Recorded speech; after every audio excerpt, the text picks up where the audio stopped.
जय श्री श्याम। आज हम सुनेंगे हरतालिका तीज की व्रत कथा। स्मृति एवं शास्त्रों के अनुसार भगवान शिव ने पार्वती जी को उनके पूर्व जन्म का स्मरण कराने के उद्देश्य से इस व्रत के महत्व की कथा कही, जो इस प्रकार है। भगवान शिव बोले, हे गौरी, पर्वतराज हिमालय पर स्थित गंगा के तट पर तुमने अपनी बाल्यावस्था में 12 वर्षों तक घोर तप किया। इतना समय तुमने अन्न न खाकर पेड़ों के सूखे पत्ते चबाकर व्यतीत किए। माँ की विकराल शीतलता में तुमने निरंतर जल में प्रवेश करके तप किया। बैसाख की झुलसा देने वाली गर्मी में तुमने पंचाग्नि से शरीर को तपाया। श्रावण की मूसलाधार वर्षा में खुले आसमान के नीचे बिना अन्न जल ग्रहण किए समय व्यतीत किया। तुम्हारी इस कष्ट साध्य तपस्या को देखकर तुम्हारे पिता बड़े दुखी होते थे, उन्हें बड़ा क्लेश होता था। तब एक दिन तुम्हारी तपस्या तथा पिता के क्लेश को देखकर नारद जी तुम्हारे घर पधारे। तुम्हारे पिता ने हद से अतिथि सत्कार करके उनके आने का मतवे पूछा। तब नारद जी ने कहा, हे गिरिराज, मैं भगवान विष्णु के आदेश पर यहाँ उपस्थित हुआ हूँ। आपकी कन्या ने बड़ा कठोर तप किया है। इससे प्रसन्न होकर भगवान विष्णु आपकी सुपुत्री से विवाह करना चाहते हैं। इस संदर्भ में मैं आपकी राय जानना चाहता हूँ। नारद जी की बात सुनकर गिरिराज गदगद हो उठे। उनको तो जैसे सारे क्लेश ही दूर हो गए। प्रसन्नचित होकर वे बोले, भगवान, यदि स्वयं विष्णु मेरी कन्या से विवाह करना चाहते हैं तो भला मुझे इससे क्या आपत्ति हो सकती है। वे तो साक्षात ब्रह्म है। हे महर्षि, ये तो हर पिता की इच्छा होती है कि उसकी पुत्री सुख संपदा से युक्त पति के घर की लक्ष्मी बने। पिता की सार्थकता इसी में है कि पति के घर जाकर उसकी पुत्री पिता के घर से भी अधिक सुखी रहे।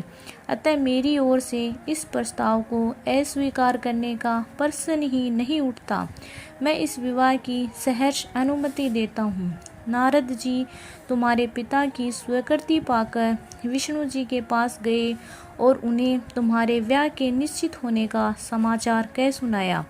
मगर इस विवाह के संबंध की बात जब तुम्हारे कान में पड़ी तो तुम्हारे दुख का ठिकाना ना रहा। तुम्हारी स्थिति पागलों जैसी हो गई। तुम्हारी एक सखी ने तुम्हारी इस मानसिक दशा को समझ लिया और उसने तुमसे उस पागलपन का कारण जानना का चाहा। तब तुमने बताया कि मैंने सच्चे हृदय से भगवान शंकर का वरण किया है, किंतु मेरे पिता ने मेरा विवाह विष्णु जी से निश्चित कर दिया। मैं विचित्र धर्म संकट में हूँ, अब क्या करूँ। प्राण छोड़ देने के अतिरिक्त अब मेरे पास कोई भी उपाय शेष नहीं बचा। तुम्हारी सखी बड़ी ही समझदार और सूझबूझ वाली थी। उसने कहा कि हे सखी, प्राण त्यागने का इसमें कारण ही क्या है। कहा गया है कि संकट के अवसर पर धैर्य और सूझबूझ से काम लेना चाहिए। नारी के जीवन की सार्थकता इसी में है, पति रूप में हृदय में से जिसे एक बार स्वीकार कर लिया, जीवन भर उसी से निर्वाह करे। सच्ची आस्था और एक निष्ठा के समक्ष तो ईश्वर को भी समर्पण करना पड़ता है। मैं तुम्हें घनघोर जंगल में ले चलती हूँ, जो साधना स्थली भी हो और तुम्हारे पिता तुम्हें खोज भी ना पाए। वहाँ तुम साधना में लीन हो जाना। मुझे विश्वास है कि ईश्वर अवश्य ही तुम्हारी सहायता करेंगे।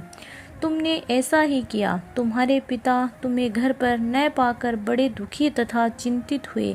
वे सोचने लगे कि जाने कहाँ चली गई। मैं विष्णु जी से उसका विवाह करने का प्रण कर चुका हूँ।